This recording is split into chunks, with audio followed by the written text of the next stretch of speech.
اللہ تعالیٰ کی رحمت پر یقین ہوتا ہے کہ وہ معاف فرما دے گا، بخشش فرما دے گا، لیکن یہ جو باب العقائد ہے، عقائد کے معاملے میں یہ جو بنیاد ہے ہماری، اس کے اندر نہ کوئی معافی ہے اور اس کے اندر نہ کوئی بخشش ہے۔ عقائد نہیں ہیں تو سمجھیں کہ پھر اللہ تعالیٰ کی بارگاہ میں لاکھ نمازیں پڑھتے جائیں، سجدے کرتے جائیں اور عبادات کرتے جائیں، جب تک عقیدے سلامت نہیں ہیں تو ان عبادات کا کوئی فائدہ نہیں ہے۔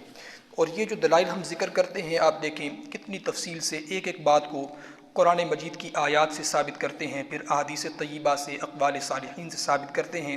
ان باتوں کو آپ اپنے ذہن میں بٹھا لیا کریں، اور کل کو کوئی جب آ کر آپ کو کہے کہ دکھاؤ کہاں لکھا ہے، کس حدیث میں آیا ہے، حضور نے کیا کہ نہیں کیا، تو یہ حدیثیں آپ ان کو پڑھ کے سنا سکتے ہیں۔ یہ سارے حوالے الحمدللہ صرف فرضی باتیں نہیں ہیں، یہ سارے کے سارے حوالے بھی ہماری لائبریری کے اندر، کتب کے اندر باقاعدہ لگے ہوئے ہیں اور موجود ہیں۔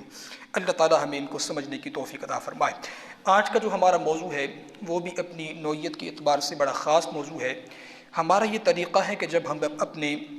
مردوں کو دفن کر لیتے ہیں اور اپنے عزیز و اقربا کو قبروں کے اندر اتار لیتے ہیں، تو طریقہ یہ ہوتا ہے کہ وہاں پر کھڑے ہو کر ہم قرآن مجید فرقان حمید کی تلاوت کرتے ہیں، اللہ تعالیٰ کا ذکر کرتے ہیں، حضور علیہ الصلاۃ والسلام کی تعریف و توصیف کرتے ہیں، اور دل کے اندر یہ عقیدہ ہوتا ہے کہ یہ جو ذکر کیا جا رہا ہے، تسبیحات پڑھی جا رہی ہیں، قرآن مجید کی تلاوت ہو رہی ہے، اور اسی طرح لا الہ الا اللہ کے ذکر ہو رہے ہیں، اس کے ذریعے جس میت کو ابھی ابھی ہم نے قبر کے اندر اتارا ہے، اس کی برکت سے اس کی قبر منور ہو جائے گی، اس کی قبر کے اندر اللہ تعالیٰ نور پیدا فرمائے گا، اس کو یہ ثواب عطا فرمائے گا، اور قبر کی جو سختیاں ہوتی ہیں اللہ تعالیٰ ان سختیوں سے ہماری میت کو محفوظ فرمائے گا۔ یہ عقیدہ ہمارے دل میں ہوتا ہے۔ تو بعض حضرات اس کو بدعت کہتے ہیں، اور بعض حضرات تو یہاں تک کہتے ہیں کہ قرآن پڑھیں، آپ چاہے ذکر کریں، اذکار کریں، آپ کے پڑھنے سے میت کو کوئی فائدہ نہیں ہوگا۔ یہ اعتراض آپ نے سنا ہوگا، جگہ جگہ سے کیا جاتا ہے، تو اللہ تعالیٰ ہمیں ان باتوں کو سمجھنے کی توفیق عطا فرمائے۔ اس حوالے سے فرماتے ہیں ما حکم قراءۃ القرآن علی القبور و اہداء ثوابها للاموات، کہ قرآن مجید فرقان حمید کی تلاوت قبروں پر اور اسی طرح ان کا ایصال ثواب کرنا اموات کے لیے کیا یہ جائز ہے یا ناجائز ہے؟ تو فرماتے ہیں اعلم ان عمل المسلمین من القراءۃ والتحلیل علی امواتہم هو الحق والصواب۔ فرماتے ہیں کہ ایک بات کو تو تم خوب جان لو، حضور علیہ الصلاۃ والسلام کے دور مبارک سے لے کر آج تک، اور اس میں یہ بات بھی شامل ہے جب مردوں کو دفنا لیتے ہیں تب بھی، اور آج تک جب ہم اپنے قبرستانوں میں جاتے ہیں، اپنے عزیز و اقارب کی قبروں پر جن کے والدین سلامت نہیں ہیں ان کی قبروں پر، اپنے بزرگان دین کی قبروں پر، تو آج بھی ہم وہاں جا کر فاتحہ شریف پڑھتے ہیں، سورہ یاسین شریف پڑھتے ہیں، سورہ ملک شریف پڑھتے ہیں، اخلاص شریف پڑھتے ہیں، اور یہ ذکر و اذکار کا ثواب ان کی بارگاہ میں بطور تحفہ اور ایصال پیش کر دیتے ہیں۔ تو یہ ساری باتیں شامل ہیں۔ فرماتے ہیں کہ ایک بات کو اچھی طرح ذہن پہ بٹھا لو، اعلم جان لو کہ حضور علیہ الصلاۃ والسلام کے دور مبارک سے لے کر آج تک تمام کے تمام مسلمان اس عمل کو بالکل حق اور ثواب سمجھتے ہوئے آئے ہیں، یعنی کسی کا اس میں کوئی اختلاف نہیں رہا۔ جب سے یہ فتنہ پیدا ہوا ہے، انہوں نے دین کے اندر شکوک و شبہات پیدا کیے، تو اس وقت سے یہ معاملہ خرابی کی طرف گیا، نہیں تو ان سے پہلے تک کسی مسلمان نے اس میں اختلاف نہیں کیا۔ یہاں تک جن کو یہ اپنا بزرگ مانتے ہیں اور جن کو اپنا بڑا مانتے ہیں، امام ابن تیمیہ ہیں، ان کے شاگرد امام ابن القیم ہیں، یہ حضرات بھی اس عمل کو کار ثواب کہتے تھے اور اس عمل کو کرنے کی تلقین کیا کرتے تھے۔ آگے فرماتے ہیں وَأَنَّ ثَوَابَ ذَلِكَ يَصِلُ إِلَىٰ مَوْتَاهُمْ بِاتِّفَاقِ عُلَمَاءِ الْإِسْلَامِ لِأَنَّهُمْ يَدْعُونَ بَعْدَ الْقِرَاءَةِ وَالتَّحْلِيلِ بِقَوْلِهِمْ۔ فرماتے ہیں کہ جو بھی عمل کیا جائے، چاہے قرات ہو، قرآن مجید کی تلاوت ہو، ذکر و اذکار ہو، اس کا ثواب مردوں کو پہنچتا ہی پہنچتا ہے۔ اس بات پر بھی تمام علماء اسلام کا اتفاق ہو چکا ہے، اجماع ہو چکا ہے۔ اس کی وجہ یہ ہے کہ جب قراءت کرنے والا، تو تلاوت کرنے والا، ذکر کرنے والا جب یہ ذکر کر لیتا ہے، اس کے بعد اللہ تعالیٰ کی بارگاہ میں ہاتھ اٹھاتا ہے اور دعا کرتا ہے اللہم اوصل ثواب ما قرأنا وحللنا الی فلان، اے اللہ جو بھی میں نے تلاوت کی ہے یا جو میں نے تحلیل بیان کی ہے، اس کا ثواب فلاں کی قبر میں اس کو عطا فرما۔ ہم ایسے ہی کرتے ہیں، آخر میں دعا کرتے ہیں، تو فرمایا جب اللہ تعالیٰ کی بارگاہ میں یہ دعا ہوتی ہے تو اللہ تعالیٰ ضرور ضرور مرنے والے کو، میت کو قبر کے اندر ثواب عطا فرماتا ہے۔ اب یہ تو بات ہو گئی، آگے فرماتے ہیں قال سیدنا الامام الحجہ قطب الارشاد الامام عبداللہ ابن علوی الحداد نفع اللہ بہ، فرماتے ہیں کہ بہت بڑے ائمہ ہیں، بہت بڑے امام ہیں، امام الحجہ قطب الارشاد الامام عبداللہ بن علوی الحداد رضی اللہ تعالی عنہ، وہ ارشاد فرماتے ہیں وَمِنْ أَعْظَمْ مَا يَهْدِي إِلَى الْمَوْتَى بَرَكَةً أَوْ أَكْثَرُهُ نَفْعًا قِرَاءَةُ الْقُرْآنِ وَإِهْدَاءُ ثَوَابِهِ إِلَيْهِمْ وَقَدْ أَطْبَقَ عَلَى الْعَمَلِ بِذَلِكَ الْمُسْلِمُونَ فِي الْأَعْصَارِ وَالْأَمْصَارِ، فرماتے ہیں وَقَالَ بِهِ الْجَمَاهِيرُ مِنَ الْعُلَمَاءِ وَالصَّالِحِينَ سَلَفًا وَخَلَفًا، فرماتے ہیں کہ آپ اگر مردے کے ساتھ نیکی کرنا چاہتے ہیں نا، آپ چاہتے ہیں کہ میرے والد اس دنیا سے رخصت ہو گئے تو قبر کے اندر وہ کسی بات سے خوش ہو جائیں یا کوئی میں ان کے ساتھ نیکی کر لوں، تو فرماتے ہیں کہ سب سے بڑی نیکی یہ ہے کہ تم ان کے لیے تلاوت کلام پاک کرو، قرآن مجید کی تلاوت کرو اور اس تلاوت کا ثواب ان کو ایصال ثواب کر دو، سب سے بڑی نیکی یہ ہے۔ فرماتے ہیں وَقَدْ أَطْبَقَ عَلَى الْعَمَلِ، اس عمل کے اوپر ہر زمانے کے ہر شہروں کے علماء کا عمل رہا ہے، سب کے سب اس چیز کو جائز سمجھتے تھے اور سب کا عمل اسی پر رہا ہے۔ آگے فرماتے ہیں مد دلیل علی جواز قراءۃ القرآن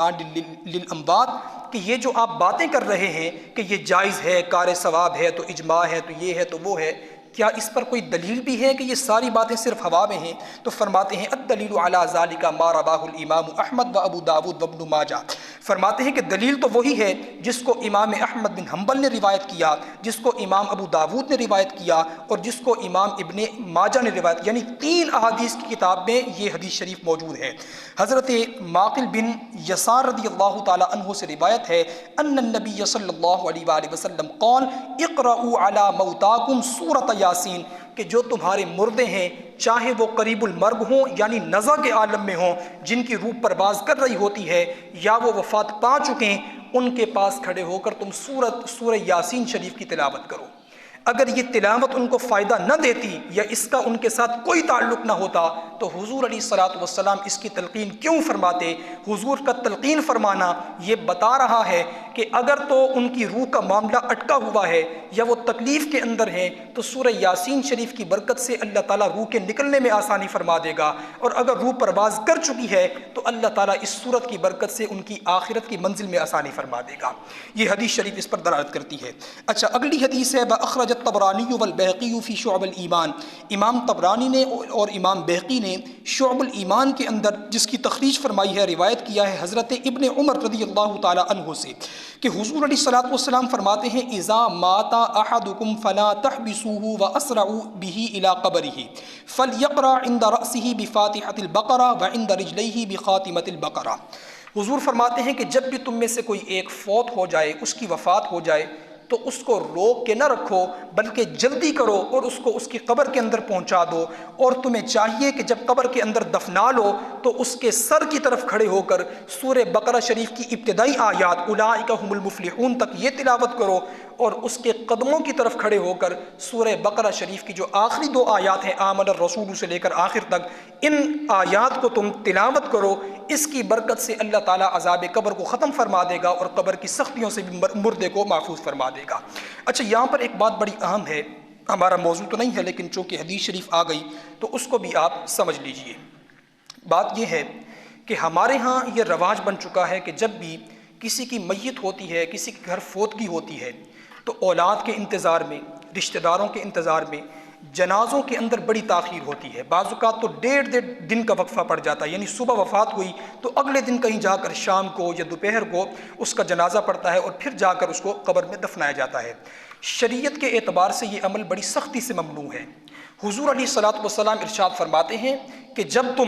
تمہارے گھر کوئی میت ہو جائے، کوئی فوت ہو جائے، تو تم جلدی جلدی اس کو قبر کے اندر ڈال کر آؤ۔ اس کی وجہ کیا ہے؟ حضور فرماتے ہیں کہ اگر تو وہ خدا نہ خواستہ گناہگار تھا تو تم جلدی کرو، وہ تم پر بوجھ تھا، اس کو اتارو اور اللہ تعالیٰ کے عذاب کے اندر ڈال کر آؤ۔ اور اللہ کے کرم سے اگر نیک مسلمان تھا، مومن تھا، عاشق رسول تھا، حضور علیہ الصلوۃ والسلام سے محبت کرنے والا تھا، سنی تھا، تو تب بھی تم جلدی کرو اور اس کے قبر کے اندر اس کو ڈال کر آؤ۔ اس کی وجہ یہ ہے کہ آگے اس کا بہت اچھا خاتمہ اور قبر کے اندر اللہ تعالیٰ کی رحمت اس کا انتظار کر رہی ہوتی ہے۔ تم خام خواہ اپنے مقاصد کی وجہ سے اللہ کی رحمت سے اپنے مردے کو دور نہ کرو۔ جلدی کیا کرو، دفنانے میں جلدی کیا کرو تاکہ وہ اپنے انجام کو پہنچے۔ تو اس اعتبار سے ہمیں تھوڑا سا سمجھنا چاہیے کہ اگر ولی موجود ہے، وارث موجود ہے، چاہے ایک وارث ہو، یعنی میت کے ایک سے زیادہ بیٹے ہیں اور ایک یا دو بیٹے موقع پر موجود ہیں اور ایک یا دو نہیں پہنچ سکتے، تو انتظار کرنا درست نہیں ہے۔ کوشش یہی کی جائے کہ جلدی جلدی کر کے میت کو اس کے حسن خاتمہ تک اور اچھے طریقے سے اس کو پہنچایا جائے۔ بلکہ ایک حدیث شریف میں یہ بھی آتا ہے کہ جب ہم مردے کو اٹھا کر لے کر جا رہے ہوتے ہیں نا جنازے کے لیے، چارپائی پر اور کندھوں پر اٹھا کر لے کے جا رہے ہوتے ہیں، تو حضور علیہ الصلوۃ والسلام ارشاد فرماتے ہیں کہ مردہ چیخ رہا ہوتا ہے، اونچی آواز سے بول رہا ہوتا ہے، اگرچہ ہمارے کان ان کو نہیں سن سکتے، ہمارے کانوں کے علاوہ یعنی انسانوں کے علاوہ باقی ساری مخلوقات سنتی ہیں۔ مردہ چیخ چیخ کر کہہ رہا ہوتا ہے، جلدی کرو جلدی کرو، مجھے قبر کے اندر اتارو، قبر کے اندر اتارو، کیونکہ میں نے وہاں پر حضور کا دیدار کرنا ہے اور اللہ تعالیٰ کی رحمت میرا وہاں پر انتظار کر رہی ہے۔ تو خام خواہ یہ جو ہم دیر کر رہے ہیں، تو یہ ہم بغیر جانتے یعنی غیر دانستہ طور پر اپنے مرنے والوں کو تکلیف کے اندر مبتلا کر رہے ہیں۔ تو اس معاملے میں بھی اللہ تعالی ہم سب کو احتیاط کرنے کی توفیق عطا فرمائے۔ بس آخری بات جو آج کی ہے، فرماتے ہیں کہ امام سیوطی رحمۃ اللہ تعالی علیہ نے، جلال الدین السیوطی رحمۃ اللہ تعالی علیہ، انہوں نے اپنی کتاب جمع الجوامع کے اندر اس حدیث شریف کو روایت کیا، اور وہ فرماتے ہیں کہ وَاسْتَدَلَّ لِذَلِكَ بِأَنَّ جَمَاعَةً مِنَ السَّلْفِ أُوصُوا أَن يُقْرَأَ عِندَ قُبُورِهِمْ، کہ تم کہتے ہو قبروں کے اوپر تلاوت کلام پاک جائز نہیں ہے، یا ایصال ثواب فاتحہ شریف پڑھنا یہ جائز نہیں ہے۔ تمہیں پتہ نہیں ہے کہ صحابہ کرام میں جید صحابہ، جن میں حضرت عبداللہ ابن عمر رضی اللہ تعالی عنہما جیسے شامل ہیں، حضرت عبداللہ ابن مسعود ہیں، انس بن مالک ہیں، وہ وصیت کر کے گئے تھے کہ جب تم ہمیں قبر کے اندر دفنا چکو تو ہماری قبر کے اوپر کھڑے ہو کر قرآن مجید کی تلاوت کرنا، ہماری قبروں پر کھڑے ہو کر سورہ بقرہ شریف کی تلاوت کرنا۔ یہاں تک حضرت انس بن مالک رضی اللہ تعالی عنہ کی تو بڑی خوبصورت وصیت ہے، انہوں نے اپنی آخری وقت میں یہ فرمایا تھا کہ اے لوگو، جب تم مجھے قبر کے اندر دفنا چکو تو میری قبر کے پاس کھڑے ہو کر اتنی دیر تلاوت کرنا، اتنی دیر ذکر و اذکار کرنا کہ جتنی دیر میں ایک اونٹ کو ذبح کر کے اس کا گوشت تقسیم کر دیا جاتا ہے، کیونکہ قبر میرے لیے ایک اجنبی جگہ ہے، میں اس سے مانوس ہو جاؤں اور قبر مجھ سے مانوس ہو جائے۔ تو اس اعتبار سے بھی یہ چیز صحابہ کرام رضوان اللہ تعالی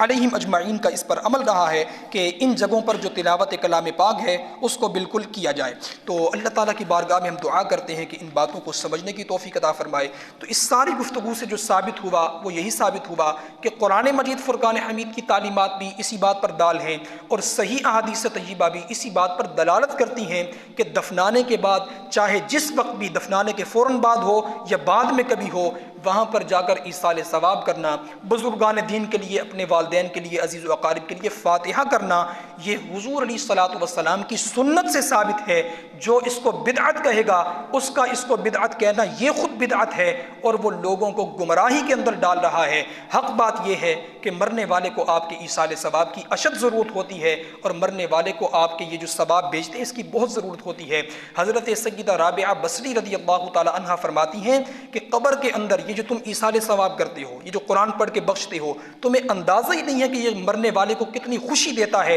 اور کتنی راحت دیتا ہے۔ خدا کی قسم تمہارا ثواب اللہ تعالیٰ ان کو نور کی تھالیوں کی صورت میں عطا فرماتا ہے، جس سے ان کی قبریں منور ہو جاتی ہیں اور معطر ہو جاتی ہیں۔ وما توفیقی الا باللہ العلی العظیم۔